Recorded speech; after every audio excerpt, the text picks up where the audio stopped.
Cuma günü, geçen Cuma günü Bingöl'den gelirken akşam 8 sıralarında marketten meyve suyu aldım. Meyve suyu çocuğum istediği için ona verdim. Ona verirken kendim de içtim. Sabah uyandığımızda çocuk yani hastaydı.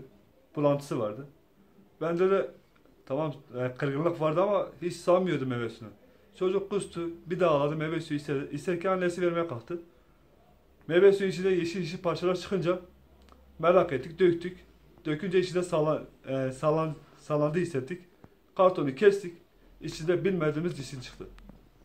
Meyve suyu herhangi bir tarihi geçmemiş. Son kullanma tarihi 02.04.2019 olmasına rağmen meyve suyunun içinden böyle bir parça çıkması.